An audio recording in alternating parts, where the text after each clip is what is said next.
Hello everybody and welcome back to the channel. So I'm sure as you saw by the title down there or up there, if you're on a mobile device, in this video I'm going to be doing another unboxing of this thing.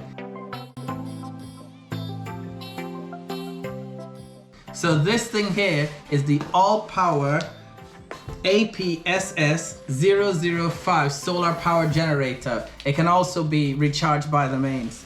So there's few facts about this thing. Is that it can output about 220 volts continuous at 300 watts AC power, and is not as small as the Bootings generator. So anyway, immediately upon opening the box, we get presented with this, which is the user manual. So we'll put that to one side for now and actually take the device out. So here it is. It's a bit hefty and weighs about I'd say it weighs around 5 kilos. And so what else is in the box? You also get this little accessories box, and that's it for the unboxing. The rest is just foam support. So we'll put this aside for now and we're gonna see what we get in the little accessories box.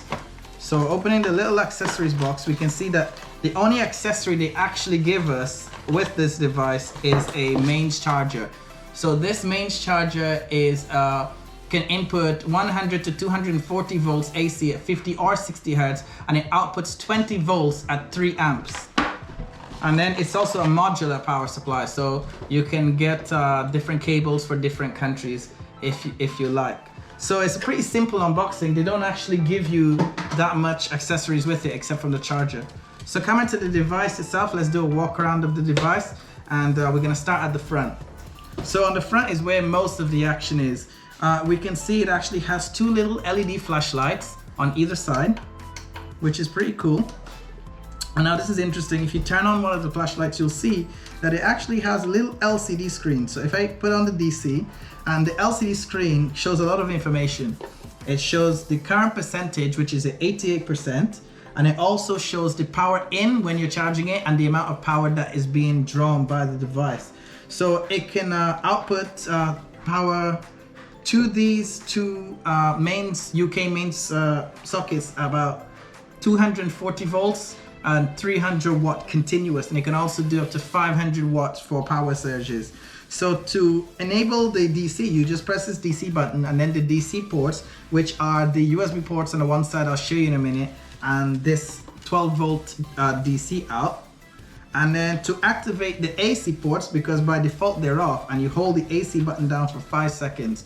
4, 3, 2, and then you get a little bit of a fan kick on. Now interestingly, the fan turns on but then turns off immediately, and that's because I believe the device is cold, and I think if we were in a hot weather, like a hot country, the fan would probably stay on longer to keep it cool. And then after that, one thing I will say about this, other than the Bootings one, is when it's in AC mode, it's pretty much dead silent, whereas the Bootings power supply had this like humming noise it would make while it was in AC mode.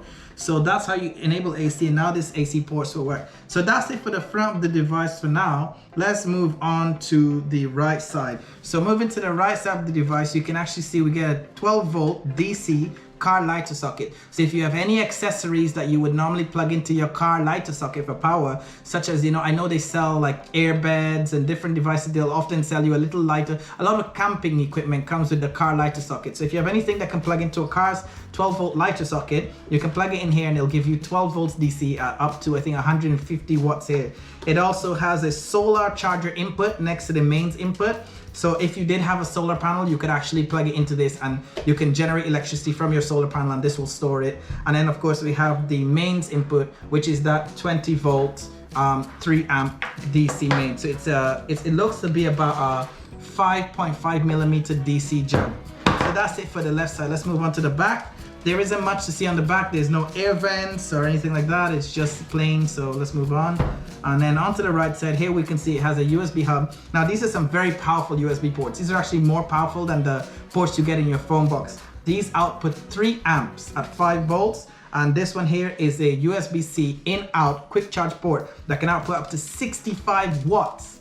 So if you did have a phone that supported USB-C and you had a USB-C to USB-C cable, you could charge your phone extremely fast using this USB-C cable. Now we also have these two 12-volt DC outs. Now one thing that does annoy me is that they didn't actually give you an adapter. So unlike the bootings, you get an adapter in the box. This, you would actually have to go out and buy some adapters to make use of these two DC outs, which does kind of annoy me for all the money you spend and they don't actually give you an adapter to use that. And then moving on to the top of the device, it actually does have a 10-watt quick charge wireless charging pad on the top. So if you had a phone that supported wireless charging, you wouldn't actually even have to plug your phone into this thing. You would just walk up, you put your phone down on top of it, and your phone will immediately start charging. On the top, we also have this plastic carrying handle, which in my opinion is very over-engineered. It's a very solid plastic handle, but there's no need to have such a plastic handle. One thing I will say that I did like about the bootings is it did have the rings, the D-rings, to allow you to attach a shoulder strap. This you couldn't actually wear on your shoulder. There is no shoulder strap. So if you wanted to carry this around, you would have to fetch it by the handle. It is the only way to carry it. So that's it for the unboxing. And here's a little montage of some of the devices I've been testing. So montage, go.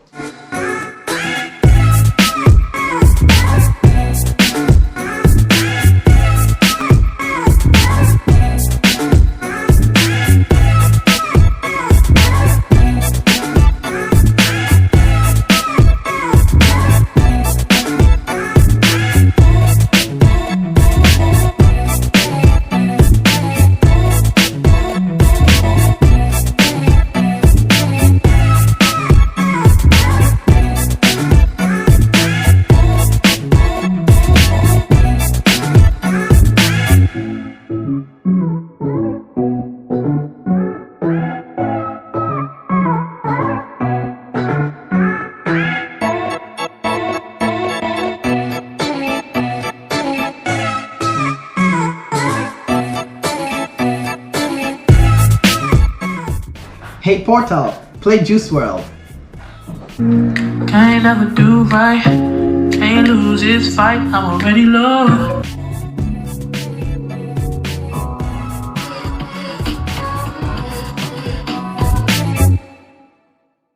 So as you just saw by that silly little montage, it's a pretty capable little power bank, solar generator. I think the capacity in milliamp hours would be something like 100,500. So it does have a fair bit of power, and as long as you make sure anything you're plugging into the mains draws less than 300 watts, you're really good to go. So it means it's quite a lot of appliances you can power with this thing, but obviously not everything. Like microwave would be a no-go.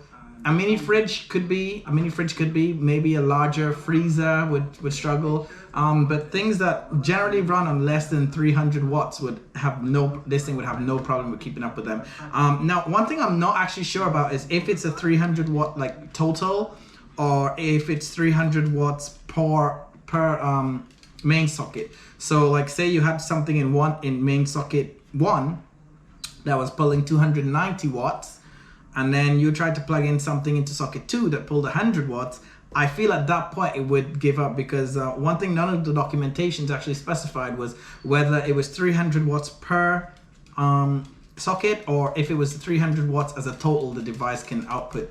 And I believe that that's 300 watts in total. So that's it. That's my unboxing of the all-power PD-SS-500B